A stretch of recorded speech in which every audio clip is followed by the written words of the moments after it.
Welcome to the 26th episode of Magical Thinking, a larger reality podcast. For a Swedish version, please go to Podbean, iTunes, Spotify, or any other podcast provider. During the weekend of Halloween, I visited Berlin and the Occulture Esoteric Conference. It was held in the Anomaly Art Club. 4 days of ritual, lecture, performance, workshop, live music and film made it more like a festival than a traditional conference. I had the opportunity to meet and talk to a few of the lecturers. In this episode, I will share these interviews with you.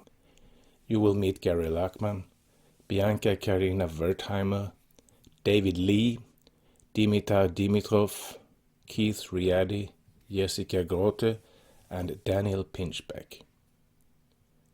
But first of all, a message from the organizers. One night some years ago, a group of mysterious adepts arrived in Berlin. Their appearance was heralded by a strange sign, red snow falling gently from the east.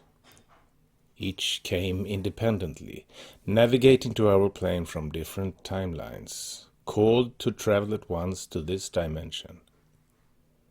Drawn together by fate, bonded by strength in the arcane arts, they resolved to establish a new order dedicated to the pursuit of occult knowledge in all its forms. Thus the Fellowship of the White Mountain was born. Coming from a multiverse where magic is a fundamental part of everyday life, the Fellowship sees further than the grid of matter.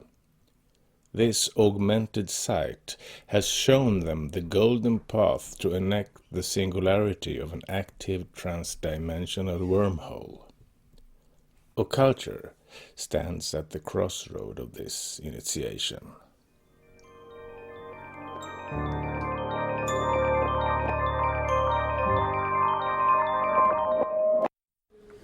Gary Lachman, welcome to Magiskt Tänkande. My pleasure. You have a background as a bass player in the pop group Blondie. Since leaving that career, you have been writing extensively about the Western esoteric tradition. But I want to start with this question. What's your favorite Blondie song? My favorite Blondie song? Well, I'd have to say, I'm partial to the ones I've written. But I would have to say Ex-Offender, which is a song I wrote with Debbie Harry, and that's the song that got us the record deal in the first place. Okay. So, yeah, I mean, I can't say I followed their career after I left, so I don't have a... No, but I'm talking about your period. I don't have a post-me favorite Blondie song, put it that way. Are you still collecting money from that? Not as much as I used to, but no. Some, yeah. Mm-hmm. You're very productive, more than 30 books so far and counting. How do you go about writing? What's your routine? Well, usually I take about a year to do a book, and I spend 6 months reading everything I can about the subject, and then I spend the next 6 months writing the book. So it's kind of absorbing all the information and making connections, going through a difficult kind of pre-writing period where it's a very uncomfortable time. And then, bang, start. And then I have a quota. I try to do about 2,000 words a day. Wow. Somewhere between 1,000 and 2,000. 2,000 is the best. So. Do you have any writer's advice to share? Writer's advice. 2 things people shy away from are word counts and deadlines, but they are the writer's friend. Deadline is a writer's friend. It forces you to get the job done. Right? What are you writing for the moment? I'm researching a book about precognitive dreams. Dreams in which you somehow have a glimpse of the future. And this is something that's happened to me quite often for many, many, many years. And I talked to one of my publishers about it, and they liked the idea. So I'm writing a short book about my own experiences and then some of the theories behind how this could possibly happen. Mm-hmm.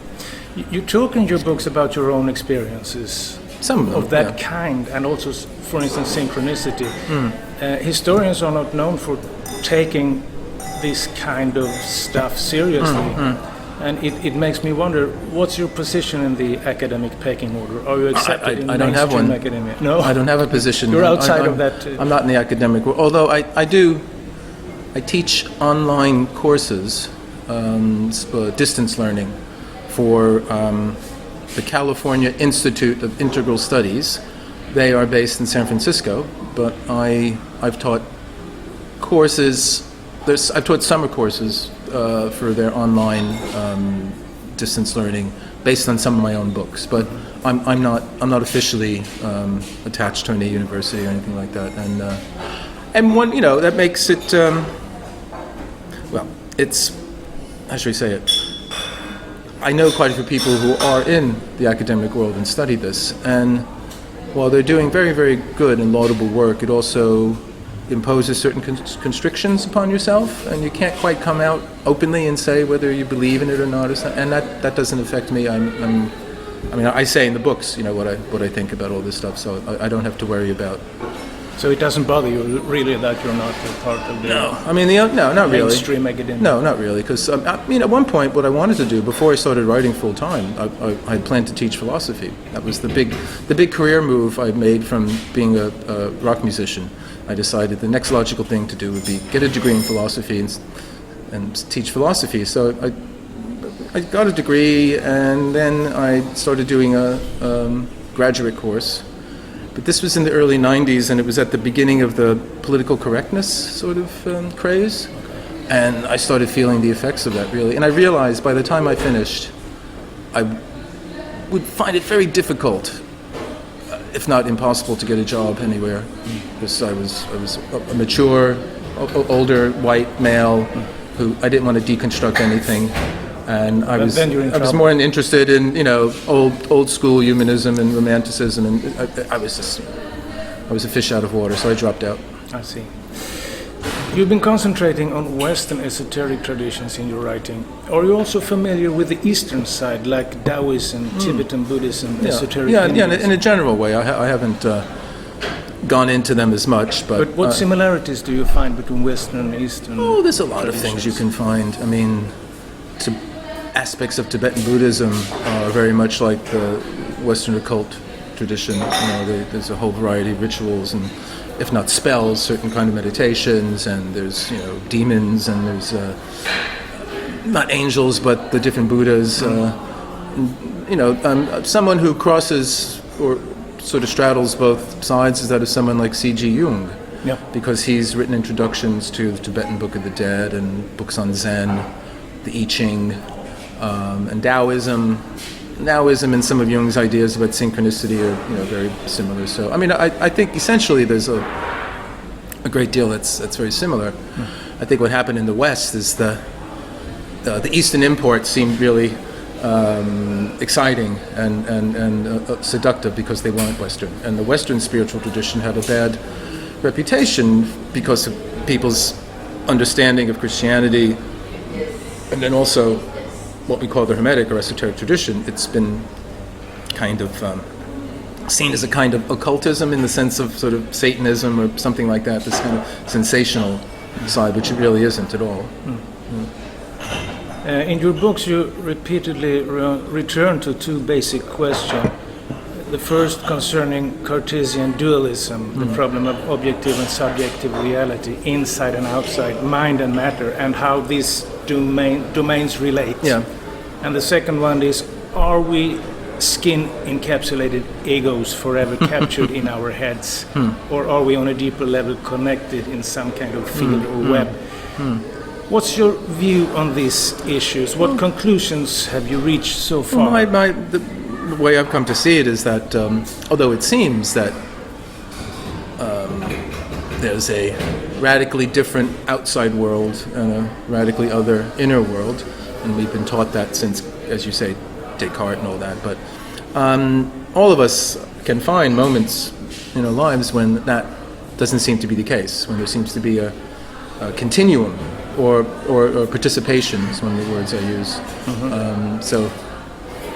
And I think at a very deep level, our inner world or consciousness participates in the outer world in a very direct way. Not only through the senses, but this is something we don't experience on the surface of consciousness. But I would say that's this kind of radical distinction between inner and outer is something that's been arrived at historically. It's a product of the evolution of consciousness. At an earlier time, there seems to be the suggestion that it wasn't like that. There was a time when the human mind and the outer world seemed to interpenetrate, and then over time, the separation grew until they seemed radically different, and then we've been taught that for the last 300 or so, 400 years. But increasingly, say even in the world of science, with the rise of quantum physics and all that, that's one of the first things that they came to understand, is that, the observer affects the observed. There isn't this wonderfully detached objectivity that science always speaks of, that, I'm just looking at this thing and I'm not interfering with it in any way, but on a very deep level, our consciousness is. We're creating the world around us, but I emphasize not in a kind of shallow, new thought, create your own reality kind of way. It's in a way that's very deep, and it's not voluntary. It's at a deep level. But philosophers like Kant and Edmund Husserl, who's the sort of founder of phenomenology, this is the kind of thing they've tried to understand. The more you understand it, and the more you can be aware of times when it seems that this radical distinction isn't in place as much. So, we can call it times of meditation, aesthetic experiences, poetic experiences, even just walking out on a lovely spring morning. You feel more alive in this kind of thing, and things that other times don't strike you as particularly interesting suddenly seem to be alive in some way. So I think it's kind of a combination of knowing, understanding, and whatever practice you might engage in, and so those two things coming together. So I think knowledge without practice is only half, and a practice without some kind of knowledge is only half as well. So today we're in a critical state in our culture and also globally. It's not business as usual anymore. What can we learn from the traditions you have studied? How do the Western mystic occultists envision the future? Do they present any advice on how we should act? Well, each of them does. The different people I've written about, people like Jung or Rudolf Steiner, Gurdjieff, and even more contemporary people like the British writer Colin Wilson, who was very influential in my work. They all have their own ideas, but I think fundamentally it has to do with increasing consciousness in some way. That's the fundamental thing I think we have to deal with. There's practically all spiritual disciplines talk about this in different kinds of ways. So,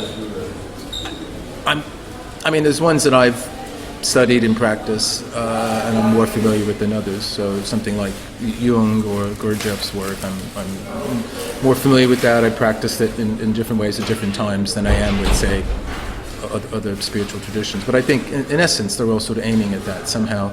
And it's about bringing these two sides together. And we can even see it even in our own neurophysiology, the two different hemispheres of the brain.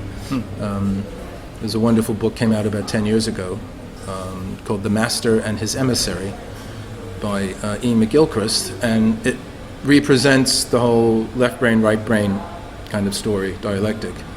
And what he shows is that it's not so much what the different brains do, but how they do it. And the left brain has a very analytical, kind of precise way of looking at the world and understanding the world. And the right brain is a much more global, fuzzy, but it's a total kind of picture, and it has more of the connections. So it's balancing these two sorts of things together. And I think, like I said, in certain kinds of aesthetic experiences or meditative experiences, they seem to align. In your book, Lost Knowledge of the Imagination, you quote the historian Jack Barzon, his definition of scientism. He says, "Scientism is the fallacy of believing that the method of science must be used on all forms of experience and, given time, will settle every issue." Do you think we've reached peak scientism and that we are moving towards something else? I'd like to think. I think scientism is certainly quite dominant these days. And I think there are lots of people who recognize this. And it's not an attack on science, because we need science, just as much as we need art and we need mysticism and all these things. They're all part of our experience, part of our psyche. But it's when one sort of takes over, and as Barson says, the idea that all experience, or for anything to be considered true knowledge, it has to meet the criteria of this kind of objective, reductive, analytical kind of science. And there's, I would say practically all of the most important experiences of our lives don't meet that at all. I mean, you can't analyze love. Or if you do, it's no longer that.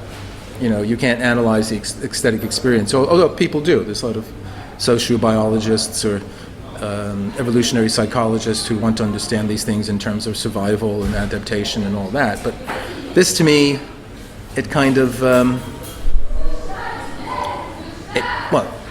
it dismisses the idea that you could have experiences or aspects of life that aren't driven by survival and adaptation. They could be good. They could be good in themselves.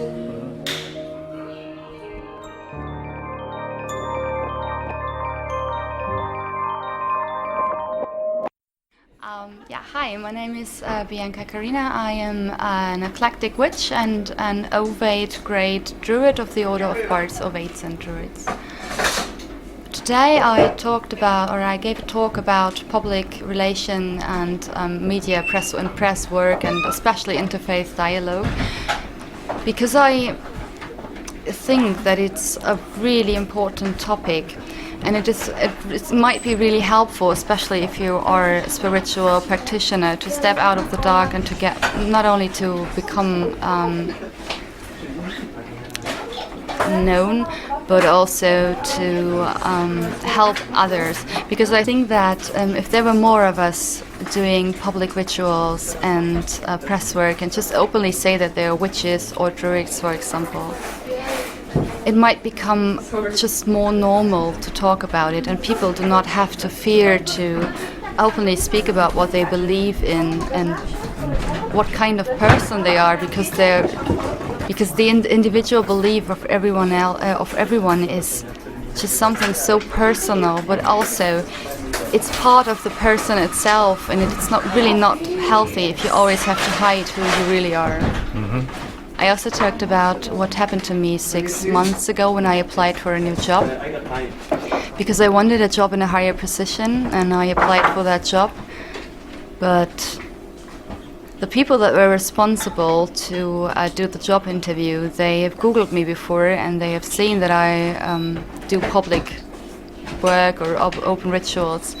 So they knew that I'm a witch, and they already decided not to give me the job.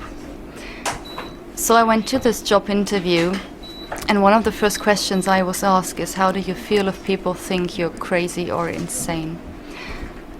And I think that years ago I would have answered stupid things, or I wouldn't be able to answer at all. But now that I've done all of this work, I just said, and I really meant it, I honestly don't care anymore.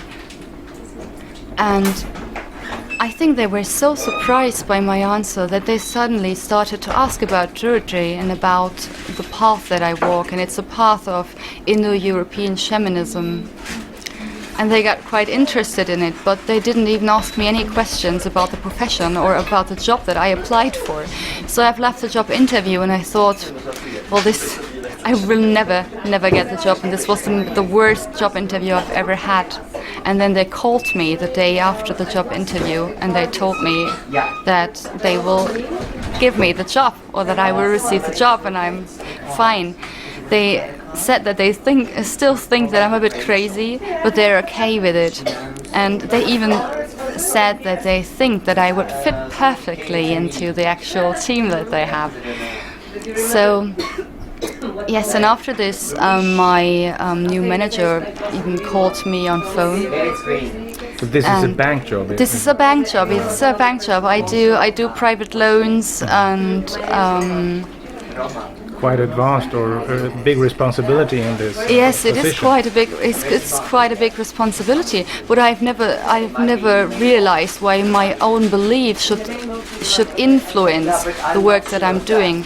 But honestly, what I do believe, of course, has an impact of what I do in my job, for example, because I would never sell anyone stuff that I just, well, that in my belief is not good to sell. And I've told them. I said, I mean, I also do work as a coach for, like a sales coach and communication coach, especially in these financial topics. And I said that no, I would never force people to sell things that I just wouldn't sell. And they were even fine with it because I just did my job. I'm doing my job, and I think I do it great. Without, I don't know. No, but I think it's a great thing yeah. that witches are being accepted in Yes, it is. responsible positions in the bank system. It That's, is. It really is. One of my fellow Druid sisters, she's also in a really, really high managing position in a financial institute. But the problem is that she never told anyone, and she had to hide so much of her own personality and all the things that she's doing in private, just because she was afraid that she could lose the job. And because all of this happened to me, she also started to go in public. She published her own website, and she's doing her shamanic work while she's also having this management job in a bank. So yes, I think that's great. although it was not always easy, I know now that it was really worth it, because there are more and more, especially here in Berlin, there are more and more druids and witches and all pagans in general that just openly, that just can live their life and do what their religion or belief just is in public. I know many that started to step out of the dark, and I think with our growing number of community, growing number of members in Berlin, it became just easier to say that you're a witch. I mean, Berlin is quite open. It wasn't that easy in Bavaria, where nearly everyone is Catholic. But I think if we started here, we can change, maybe, or it will swap over whole Germany, and maybe someday, even in small villages, people are able to say that they're witches. Of course. But I mean, you should be able to choose whatever spiritual path you want to to perform, and you should be accepted for I mean, that. officially, everyone has the right to choose his own religion, but unofficially, you don't, because if you choose a path or religion that nearly no one knows or no one understands or wants to understand, you're not really free to choose your religion, or you always have to hide who you are. And basically, your path is you're concerned with connecting to nature and finding the wisdom in the nature. Yeah. Is that correct? Yes, the Druid path. I mean, I am not following a path of Reconstruction or Druidism. It's more like trying to be a 21st century Druid, trying to reconnect to nature, but also being fully aware that you do live now and not 2,000 years ago. So we try to develop our own. It's like a modern. It's version. like a modern version of shamanism. Sure, it is based on ancient roots, and we try to. I just texted you. We try to study. We also try to study the ancient roots that we do have as Druids, for example, or also the Indo-European shamanism that there was. But we try to change it to a modern Druidry that we can live every day. Yeah. Thank you, Bianca. Thank you. Welcome. You did a warm up.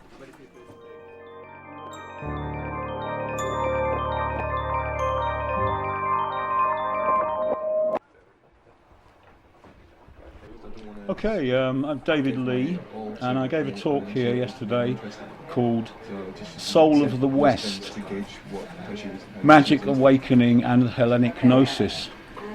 And the theme of it summed up in the main title, Soul of the West, and a lot of people feel that our Western civilization, our Western culture has lost its soul, and there is a good deal of evidence arising that we've kind of found that soul. But the overall argument at the beginning is in 4 parts, the talk. The first part is to introduce the idea that at one time spiritual awakening was a distinct goal in esoteric pursuits in magic. But that, for instance, taking an example, a century ago or so, Aleister Crowley was proclaiming the great work, which by his definition is quite similar to spiritual enlightenment, what most people call spiritual enlightenment or spiritual awakening.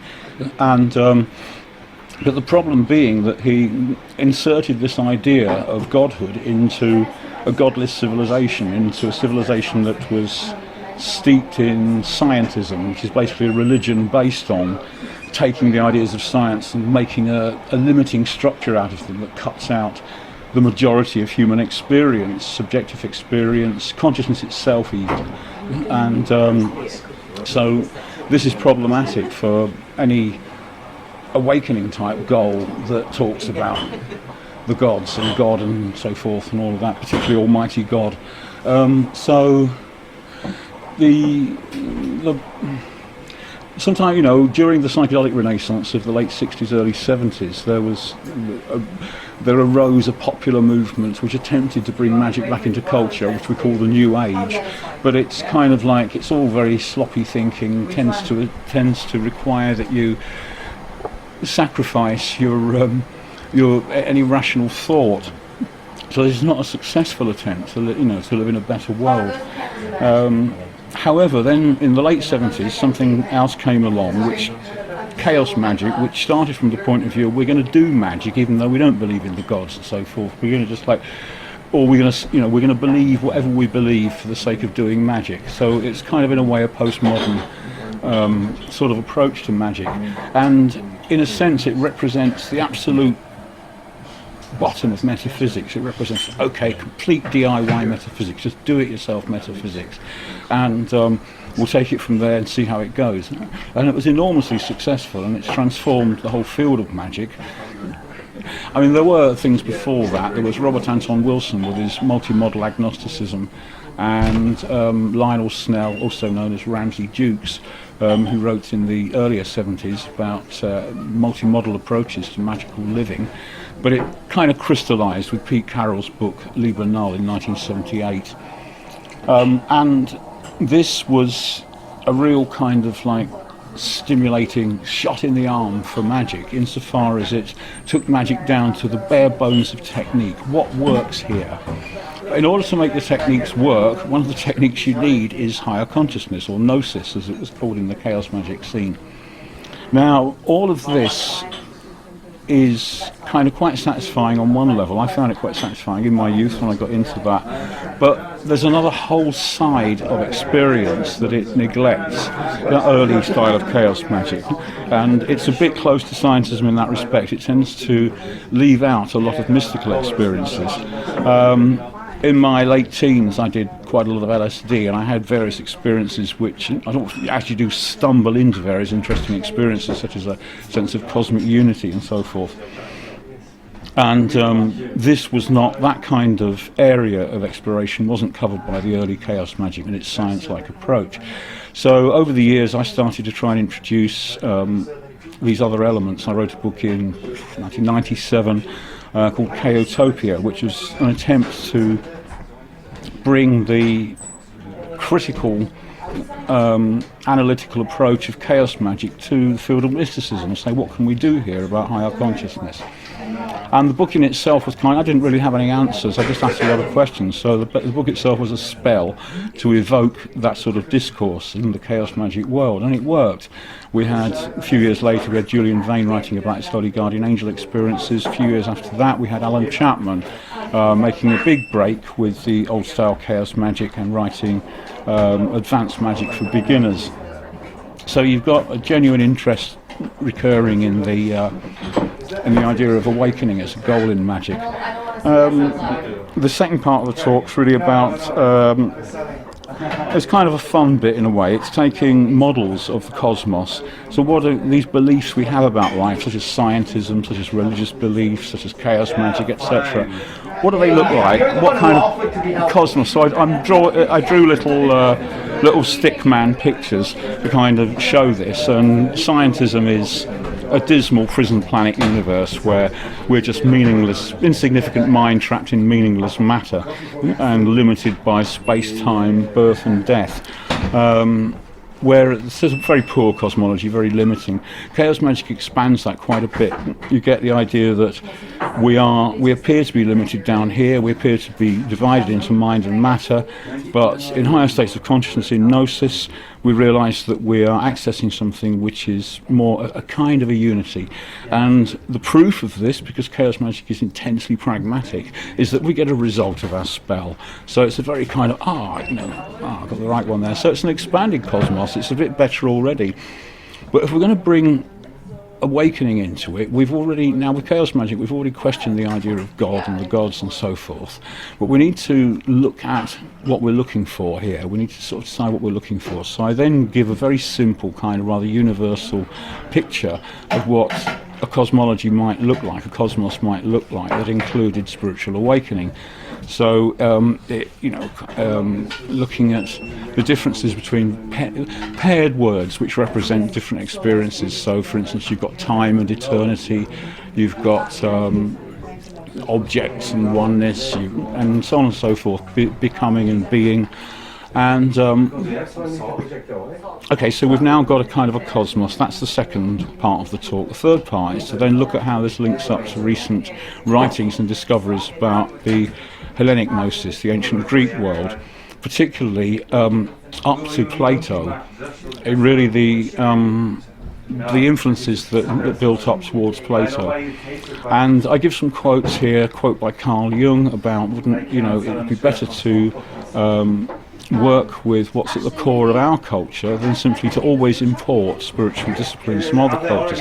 Not necessarily anything wrong with working spiritual disciplines from other cultures, but wouldn't it be better if we could go to the heart of our own culture, find out what its appears to be lacking. This work began to surface in the 1970s with a book called Zen and the Art of Motorcycle Maintenance by Robert Pirsig, who was searching for the Platonic ideal of the good, what he called quality, in life, in engineering, in art. And he got deeply into the pre-Socratics, the philosophers that, before Plato and Socrates, and their magical world. He began to look at the way that, in fact, our worship of reason and logic in this culture actually stems from that world originally. Then we cut to Peter Kingsley's work. He quotes Pirsig, and he takes this much further. He went into the academic world and did lots of in-depth academic research about the pre-Socratics and made lots of very, very interesting links that, cut a long story short, show that people such as Pythagoras, Parmenides, Empedocles, Zeno and the sophists were in fact mystics and magicians, and what we think of as their philosophy is just kind of the stuff that floats to the surface, that's we think is a bit easier to understand, whereas in fact the whole thing rests on considerable depth of magical and mystical experience. So then I'm looking at how this traces on into the modern world, the work of Peter Kingsley and Alan Chapman in particular, and the meditations that they recommend to attain awakened consciousness using this kind of area of techniques. So I mentioned things like sleep temples and incubation and lying down meditation and so forth. Then there were also a modern connection you talked about. Yeah, university. That's right. Yeah, a paper by David Luke and some other people about the Anechoic Darkroom, which is basically a kind of modern high-tech version of a sleep temple. It's kind of a sort of freight container with a lot of padding, essentially. And you get inside there, and within 2 hours, 20% of participants are getting voices in their heads. Within that same 2 hours, 10% of participants have got the distinct impression there's another sentient being in the room, and generally it's not very benign. And I look at that from the point of view of the cultural set that we're in. because we can regard, we think of this in terms of set and settings. It's very much like a psychedelic experience. The cultural set of the ancient Greeks would have been that Apollo is going to come to them and heal them in the sleep temple. So there's an essentially benign thing there. But when Apollo approaches, he's actually a very frightening god, because he comes to enable your undoing, so that you can fall apart and then fall into a new configuration. It's the solve et coagula of the psychedelic experience. It's very similar. And they spent like 4 days. Oh yes, some days, a few days, maybe a day, 2 days, 3 days, who knows. And things starting happening after 2 hours. Yeah, indeed, yeah. I mean, there's all sorts of, obviously this isn't an exact repeat, this Anechoic Darkroom experiment. It's very high-tech looking. The whole feel of it, subjective feel of it, would no doubt be different to an ancient cave. But you get the idea. There's something very, very powerful going on with silence and darkness.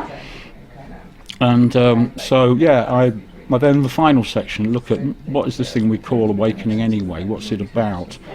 And I quite hastily dismissed the idea that it's about getting away from the body and sort of floating up into some eternal astral realm, getting away from the meat suit, as some people have this horrible expression, and then look at, well, what is it actually for? What's the purpose of awakening?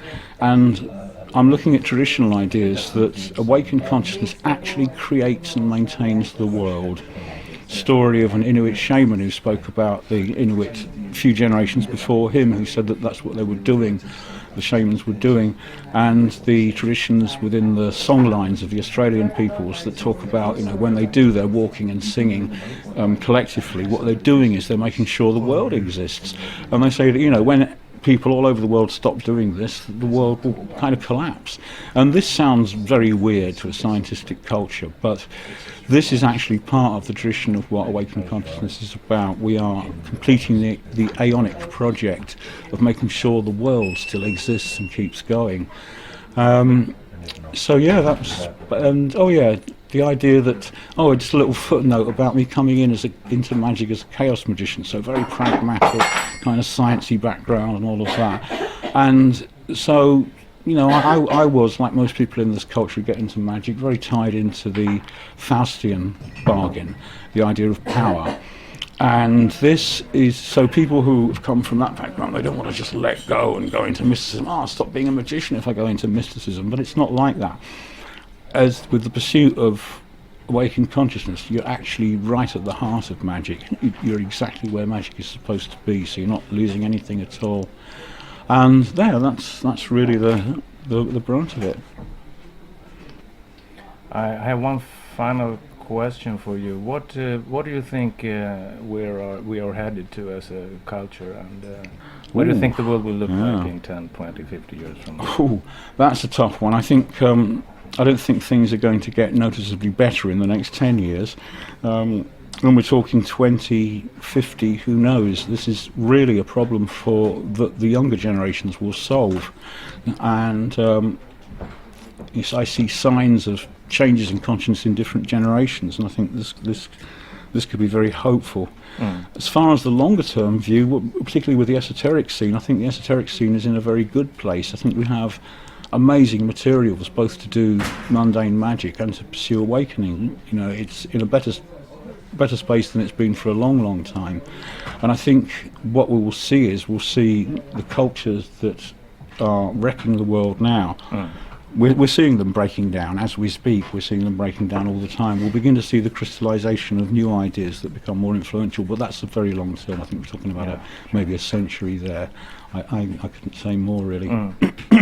But isn't the sort of a development of consciousness crucial for the future, that we reach some kind of higher spiritual state? Or I would have thought so, yeah. Spiritually.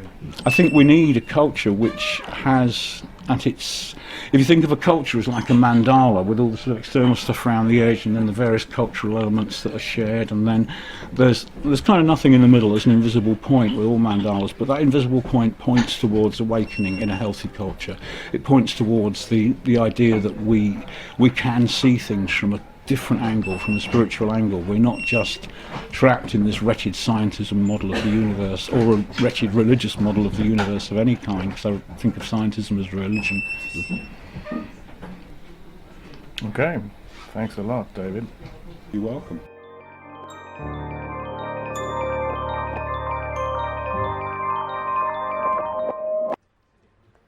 You have to tell me your name again. Dimitar. Welcome to Mogis Tänkande. You had a presentation yesterday, very interesting one about Satan and Satanism. Yes. It's good to start like I did yesterday in my lecture with the history to understand that phenomenon from the very beginning. Because I found this weird that there is no satanic organization in France, and well, some friends who were practicing this for some years now, and one day we said, well, the time has come, let's do something, let's do an organization, and we called it the Alliance, the Mystical Alliance of Satan Glorified. And Mystical Alliance of Satan Glorified. yeah, That's the name of the organization. yeah. Actually, in French it spells Alliance Mystique du Satan Glorifié. Alliance Mystique du Satan Glorifié, which is AMSG in English. The Ad Majorem Satanas Gloriam thing. So, what does this personality or force that we call Satan, what does it represent to you? Well, knowledge, self-improvement, enlightenment, kind of self-deification. It's something that brings you inspiration and creativity, and something that guides you in life, like a positive archetype of Satan. Traditionally, it's been connected with evil, the evil force, but you don't see it that way. Yeah, traditionally in the Christian tradition, because originally the term Satan is a Hebrew term, and even in the Hebraic culture, it's not seen as something evil. It was being made evil by Christians during the centuries to use that symbol of fear to control the masses. But originally, Satan means an adversary, an opponent, especially in the court of law. So Satan will be that thing that you got to overcome to become a better man. So it's something necessary in life. Like, Do you practice certain rituals, or how do you connect to this force? well, I've been connected to that force for quite a long now, just by the symbols and the pure pronunciation of the name Satan.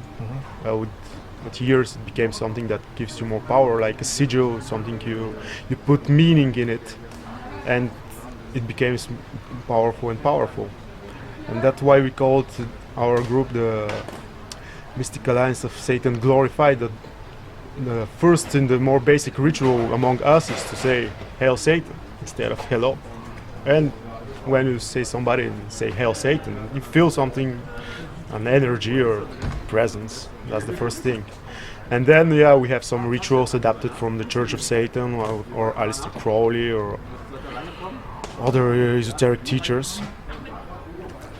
So you're in a connection with this force on a daily basis. Yeah, definitely. So it sort of guides you in life, or how does it? Yeah. First it started like with fascination when I was like 12, in movies, something like that, the power of evil, because the devil can give you what you desire, and that naive vision of Satan when you're really young, and I really believed that he was a real creature living in hell and I'll be rewarded for my sins when I die. But then it connected to music and became more and more creative. I started to make music, and when the lyrics connected to Satanism, like some other, most of black metal bands do, or metal groups, and that's when it became the creative power, doing something, and also drawing, filmmaking, movie making. So who's been your teacher in this? Do you have you read books, or do you really have a personal teacher? Well, I've been studying this for 25 years now, so I never met a teacher. Do you teach? Well, I don't like to call it that teaching. I don't like teaching. Well, try to explain things that I know to others. That maybe that, if you can call that teaching, I don't like that word, because for really to understand it, you got to find it yourself somehow. Well, people who are interested ask me things, and I answer if I can. So if I want to connect to this force, how should I go about? Well, it can get to be something that you personally want. Why you would do that in the first place? Well, it's a hypothetical question, because I have other guides. I don't know if you use the force you call Satan, but maybe the name changes and the force is the same. I'm reading some books that can help, meeting the right people and do things together with the right people, like every other religion or teaching. Can you recommend a certain book? Yes, a very good author is the Italian scholar. He's a Catholic guy, but he writes very natural, independent, not influenced talk. It's called Massimo Introvigna, and he has a big book, 666 pages, called Satanism, A Social History, which englobes the phenomenon from the very beginning, from the 15th centuries in France, from Lavoisin case, till nowadays, the Satanic Temple. Other good author may be in the same vein of historical matter. Is a Netherlands guy called Ruben van Luik. He published recently a book called Children of Lucifer. Again, history with more pronounced on the romantic poets, romantic Satanists in the beginning of the 19th century, Baudelaire, Huysmans. And of course, you can check the Satanic Bible from Anton LaVey. It's still inspiration for most Satanists. And the work of Aleister Crowley, despite he's not really a Satanist, he wrote most of the rituals which have been used later in different occult studies, not only Satanism. You spoke yesterday of 4 symbols. Satanic symbols, or something symbols expressing Satan. Yeah. What are these 4? Well, first of all, you have the name Satan, obviously, but for me, the 4 basic satanic symbols are 666 from the Book of Revelation in the Bible, the inverted pentagram, the inverted cross, and the figure of Baphomet. You also mentioned some Swedish group, Swedish society or something yesterday. So that will be the misanthropic Luciferian order. There were very few members, like 4, and last one of them killed himself some time ago. He was the guitarist and singer of Swedish band Dissection, John Notby. He committed a ritual suicide with the grimoire of the misanthropic Luciferian order in front of himself, Liber Azerat. There's a black metal scene in France, definitely, with Deathspell, Omega, Bloodhouse North, some good bands. It's highly considered in the milieu, but not especially satanic. But I know in the 80s this was a very big movement in Norway. There were actually 2 very prominent figures there, and one was killed. Yeah, there was a movie which came out this year, Lords of Chaos. That's right. Speaking about, but they were using Satanism only as imagery. They didn't do any rituals, actually. They did some church burnings, but more, and that was Varg Vikernes who did more church burnings because of his pagan ancestral beliefs. And those churches were built on sacred Odinist altars, and he wanted to destroy Christianity. It's been very interesting talking to you. Thank you very much. Thank you.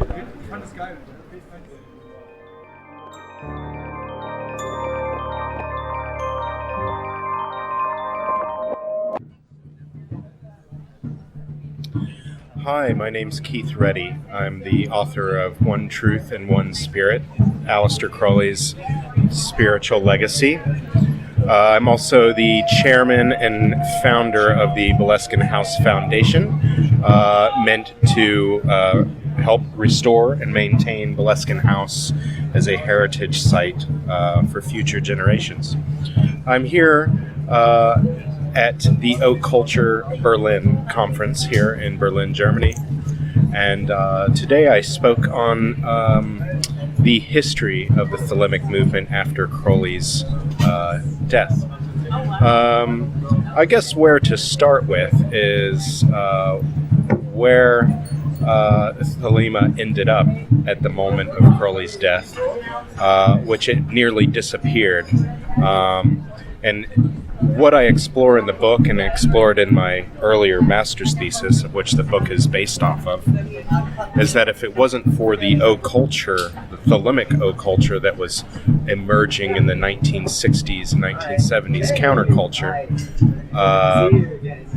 we might not have seen Thalima revitalized. And it's exclusively through the efforts of people who are passionate enough and interested enough in Crowley's movement to put out books and start publishing his work again, because at the time there was hardly anything out there to see.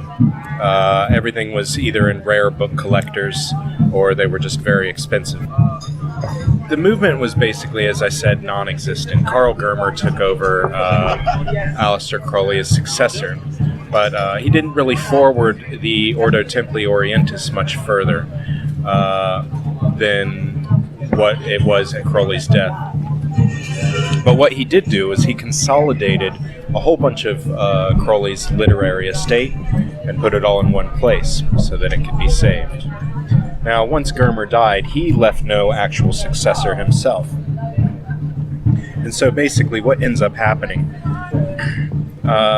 let's say 8 to 10 years after Germer dies in 1962, so we're saying about 1969, 1970, and onward, the Thalamic movement is in a beautiful state of confusion with basically who is going to lead this movement.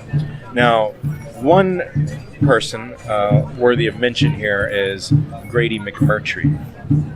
Grady McMurtry was a Army veteran of World War II and also the Korean War. He had met Crowley while he was stationed in England in 1943 and 1944 and befriended Crowley before he died. Crowley was impressed with McMurtry and actually gave him some emergency orders to restart the OTO should in the state of California, should it ever need to be reestablished. Of course, at this time it did.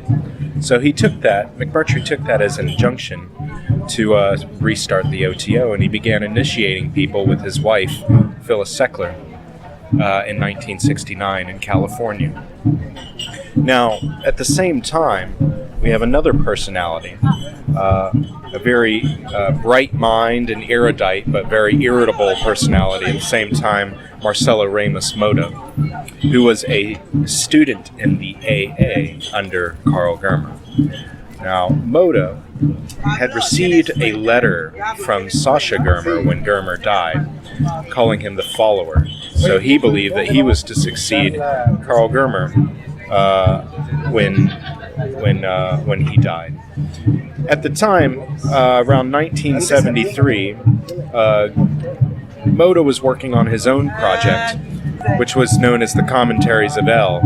They were a collection of commentaries written by Crowley on the Book of the Law, along with his own commentary on the text as well. Now, what's interesting about this book is that when he published it, in the introduction, he announced that he was the successor to the Thalamic movement. So this basically caught wind of the people in California, And now they all were in dialogue. They had entered into dialogue wondering, what are we going to do about this? Essentially, everything was revolving around who actually owned the copyrights to Crowley's material. Because once you could prove that, you could prove who the successor was. And essentially, to make a long story short, Crowley had initially, and along with Germer, had initially left the Crowley library in the hands of the OTO. So it was not the AA, but it was the OTO that would have to be proven successorship in order to gain the copyrights to this literature. McMurtry had reached out to Moda to try to cooperate, but Moda wasn't interested in that, and he wanted all of the Crowley literature sent to his house because he believed himself to be the successor. Everything escalated up to the court, the United States Supreme Court, to determine who was going to be the legitimate successor. It turned out that McMurtry ended up winning the case. But McMurtry also died shortly thereafter, along with Moda. And where we stand today is basically McMurtry left an injunction to those around him that the next leader should be elected by his highest initiates of the 9th degree in the Sovereign Sanctuary of Gnosis. And then that's where they elected the current administrator of the OTO, that goes by the name of Hymenaeus Beta. And since then, he's held that office for over 30 years.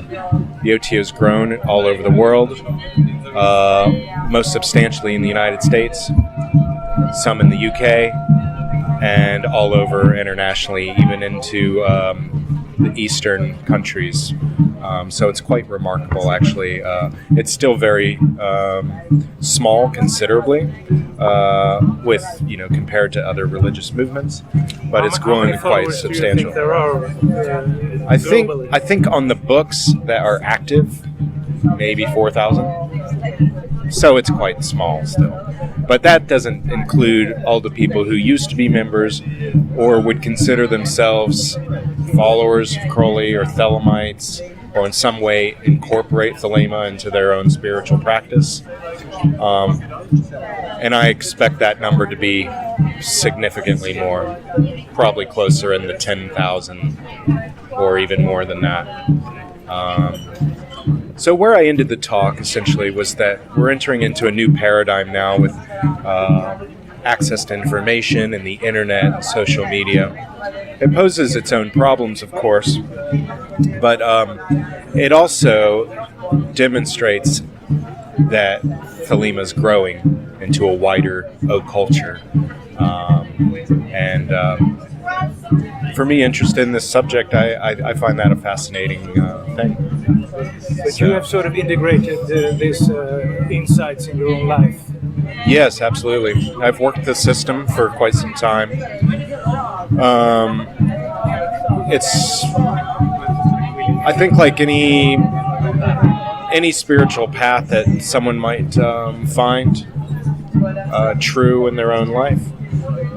It's enriched my life a great deal. It's presented new perspectives on my reality, and I'm very glad that I've chosen the path that I have. It's come with its own challenges, and it's not an easy path. Esotericism isn't an easy path. Being a spiritual person isn't an easy path. Just,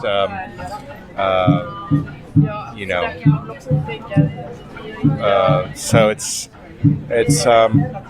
but it's definitely life enriching, and quite interestingly, there's a lot of new trends and a lot of things coming out. I mean, just recently, I, along with my wife Kira, we saw that Crowley's old mansion and very, very popular house of esoteric significance, Molluscum House, was put on the market. Scotland. In Scotland, yeah, right off Loch Ness. It's beautifully situated on an elevated position off Loch Ness, in the beautiful Scottish Highlands. You can see why Crowley chose that to do a secluded ritual like the Abramelin work that he started, of course never finished. And there's all kinds of myths surrounding that. Who owns it now? We do. We purchased it and we offered on it in April. It was a long, rigorous process buying property up in Scotland, but we completed on it in July. And actually, just recently, we had registered a charity. We have a registered charity with the Scottish charity regulator called the Molluscum House Foundation, and we have recently. I, as director of the Molluscum House Limited, it's a private limited liability company we set up just to purchase the land. We have signed a disposition handing the land and the main house over to the ownership of the charity. And what we're doing now is we're seeking to rebuild it and put it back to its historical sympathy with its original Jacobean and Georgian features, and then open up the principal rooms, the main principal rooms to the public as a heritage landmark. And we're really excited about it. We hope that it can be eventually something like what's going on here, and have esoteric conferences, academic conferences, spiritual retreats. We need more events like this. Yeah, I'm having such a great time, and my experience here is just really inspiring me for what we could possibly do in the future in Scotland. And that's it. I'd say anybody who's interested in the Molluscum House project, you should go to our website, www.molluscumhouse.org. And then particularly if you're interested in getting involved or financially supporting our cause, we have a membership program which will give people back something for contributing to us. And it's the equivalent of £93 a year, and it gets you 2 journals a year that we'll be putting out on the project, along with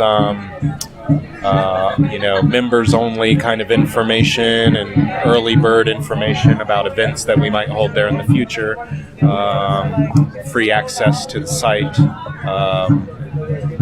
and all kinds of other things that I'm sure we'll add on in the future once we get the ball rolling. But we're in the very early phases, and it's going to be considerably challenging just to get through the practical aspect of removing all the debris and everything, which still needs to be done. But, it used to be owned by this Led Zeppelin guitarist. Yeah, it was. It's also famous because Jimmy Page owned it. Jimmy Page. Yeah, it was a notable Crowley memorabilia collector. So there's a lot of history to it. There's a lot of mystery about it. It's got a very strange and eccentric history, and we want to preserve it so people can enjoy it. So, do you feel a certain energy from the building or inside the building? Yeah, I felt something the moment I walked on the land. I don't know if it was the take back I felt from standing on an elevated position in the Scottish Highlands, because that in itself, the nature, just is captivating. But Molluscum holds a presence too. I definitely think that the land and the house has kind of a mind of its own in a way, and I've not quite been able to sort of soak it all in because the structure is very dangerous to go into right now. We have to clear it out. But we will be doing a proper spiritual tidying up and cleansing the place once we get all that sorted out. That's good. So.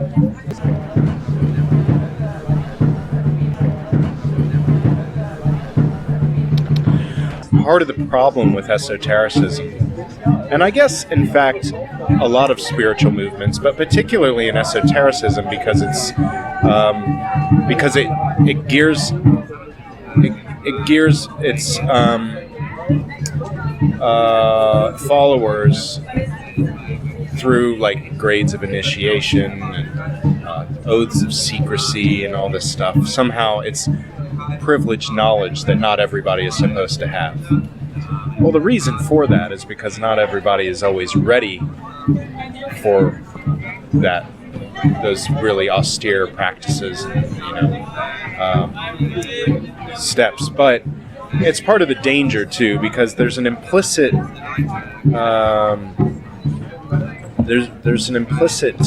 elitism. That's Yes. what I wanted to say. There's Correct. an implicit sort of elitism to esoteric movements because of this special privileged stuff. And I think one of the finer details of the Thalamic philosophy that I've always embraced, and I think honestly this would probably be just common sense to anybody who has done the right levels of spiritual work, is that it's kind of a live and let live type of thing. Don't interfere with people. Do what's good for you. Not everybody takes the same medicine to cure themselves, and I think a lot of critics of esotericism have pointed out that sort of privileged information that leads to some dangers, and obviously egotism and elitism and all that. But I think that if people are not interested in it for their own identity and ego, then they're happy to just let people to their own path. And the moment you get involved in other people's business, you're likely going to hurt them in some way. Sure. Then you become a missionary. Yeah, you have cause found harm. the truth, and you want everyone else to Yeah. accept the same Yeah. truth. So, Yeah. thank you very much. You're welcome.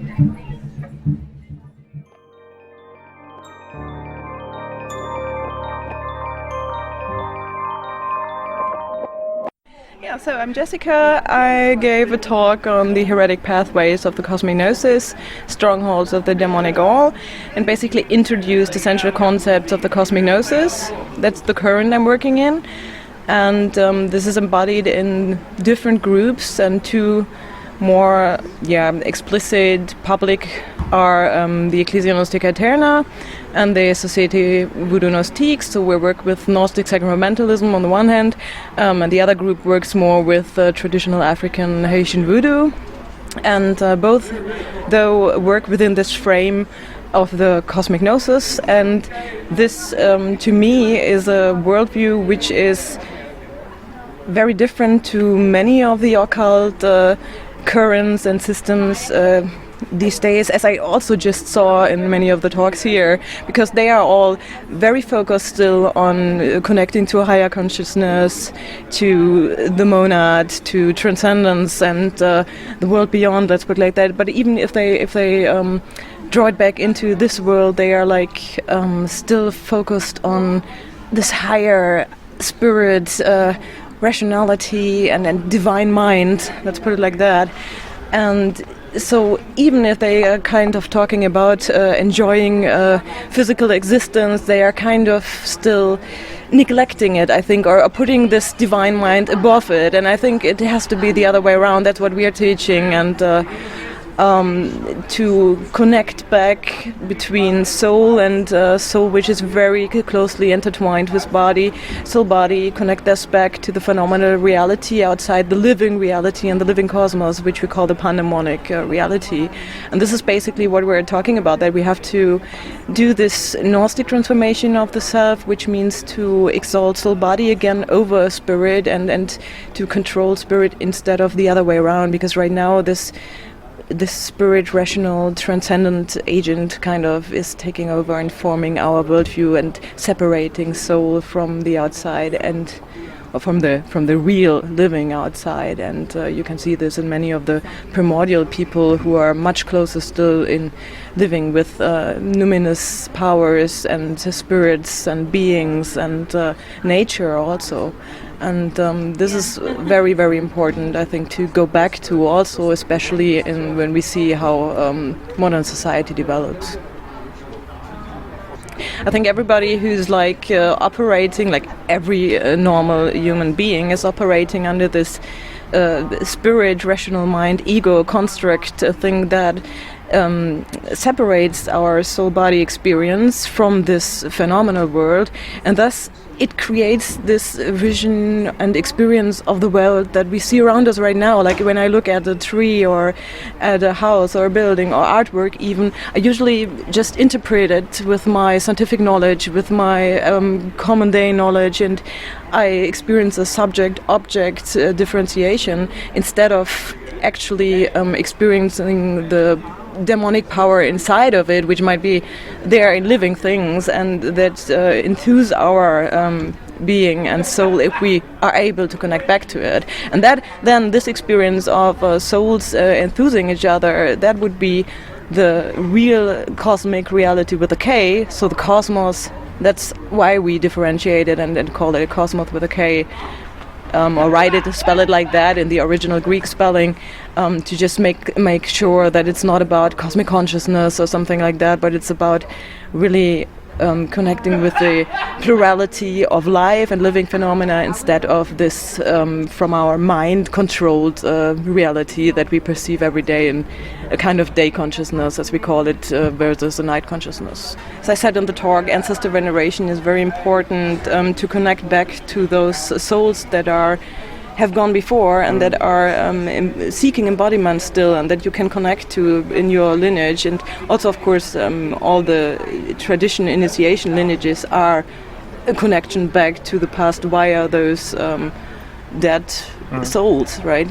Which would be like in African traditional, or in even I think in most indigenous people, right? There's a very strong emphasis on this ancestor veneration, where of course you still keep them and the contact to parts of their soul in your daily life, just by those rituals and traditions that are done to keep them alive. The soul essence, the essence of the soul, that's what survives when the person dies, and this soul is then what we connect to again. Then you are also no longer afraid to die, for example, because it's just a normal process and it's a normal metamorphosis that's happening. It's just part of life. Everything is changing all the time, and death is just another change. That then, if we go back to the ancestor veneration and we keep the connection within the groups, for example, then of course you have also a kind of you can go back into this cycle. You know, you have the connection to your own esoteric lineage, so to say. Thank you very much, Jessica. Of course, you're welcome. My pleasure. Thank you.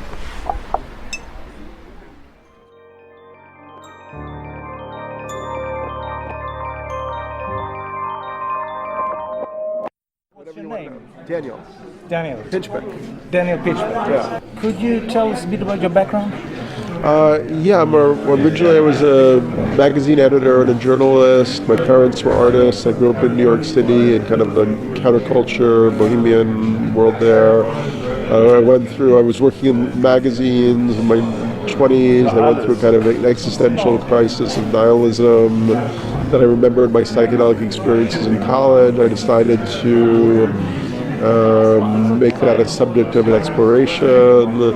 I was able to get assignments to go do Iboga and Gabon with the Readdy people, and visited a tribe in the Amazon in Ecuador. And then I went to the Burning Man Festival for the first time, and I basically wrote a first book, Breaking Open the Head, looking at kind of psychedelic shamanism, the history of the visionary experience, why the modern sort of Western European American world had kind of suppressed the value of these types of experiences. And that just led me on a deeper journey. I wrote a second book called 2012, The Return of Quetzalcoatl, that was looking at the prophetic knowledge of indigenous cultures like the Maya and the Hopi, and correlating that with kind of other ideas of this being a transformational age, like the Judeo-Christian idea of the apocalypse, and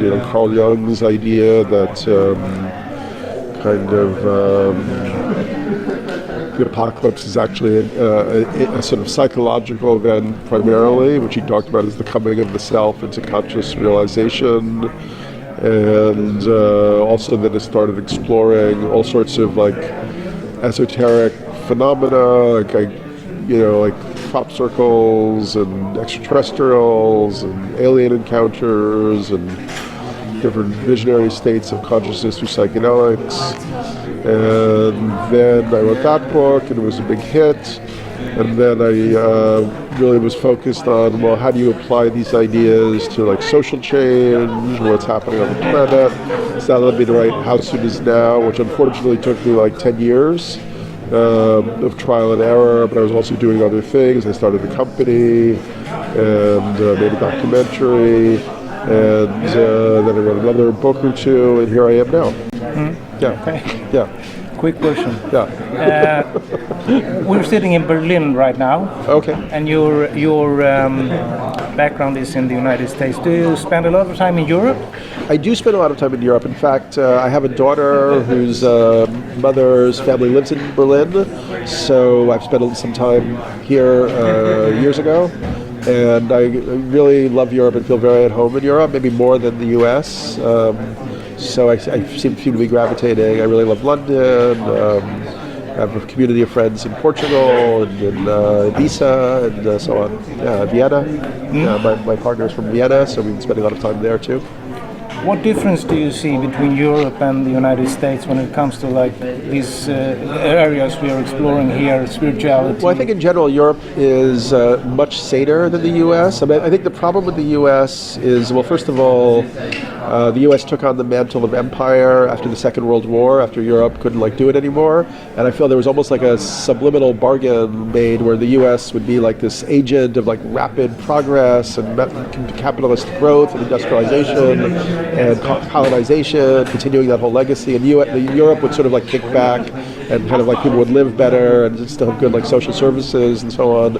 So Europe, I think partially because the society is a little bit more homogenous, like the U.S. is such a melting pot, people don't really care about each other, they don't have long histories with each other, and then also it's become kind of like the research and development for corporations that I think ultimately it's like what's happening with like nutrition and psychopharmacology has really like driven everybody, most people in the U.S. insane, and so that's led to a sort of degradation and decline of intellect, which has allowed for the success of a really corrupt and craven far right, which is of great danger to the whole world, in fact, because we now have a narcissistic sociopath who is able to fire nuclear weapons whenever he wants and seems to have no compunction for human life or empathy for anybody but himself.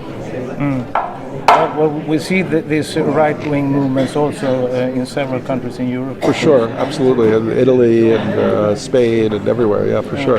Yeah, well, I think that's partially a response to climate change and what's happening with the resource depletion of the environment.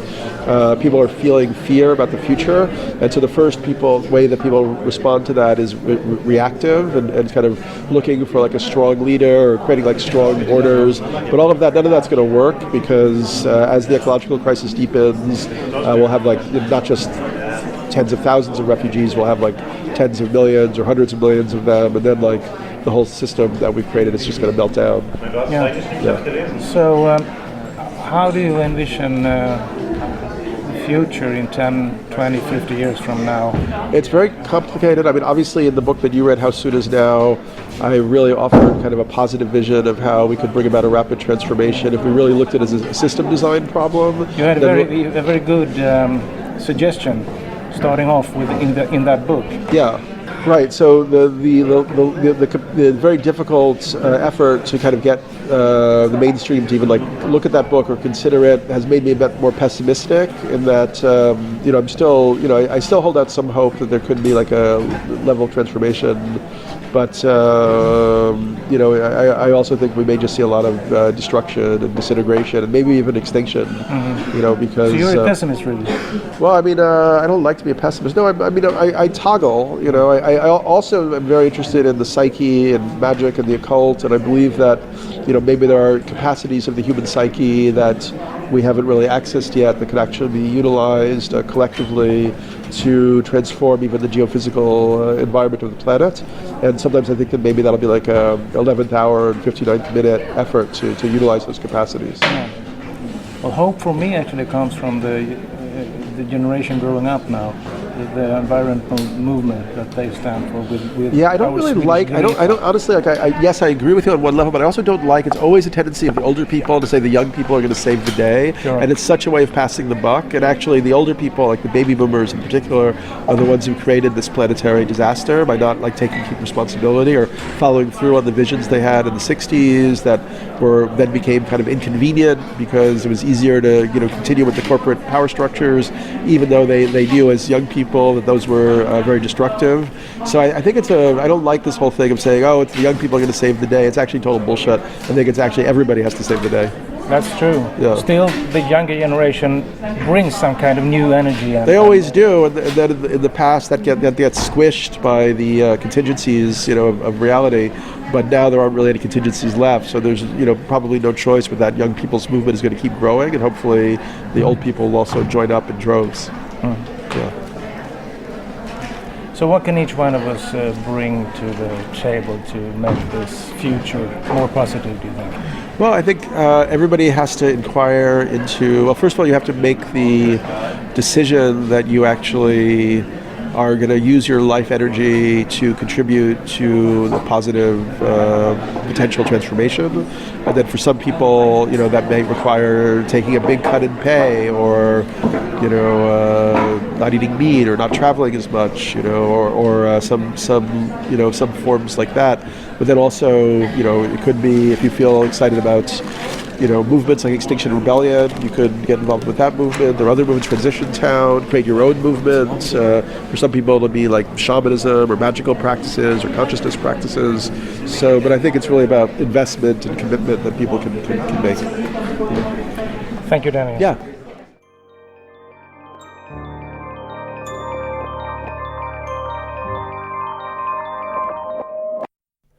You've been listening to a few voices from Occulture Esoteric Conference, Berlin 2019. For more information, please go to occultureberlin.org. This podcast is called Magiskt Tänkande, and my name is Patrik Stigson. Thank you for listening.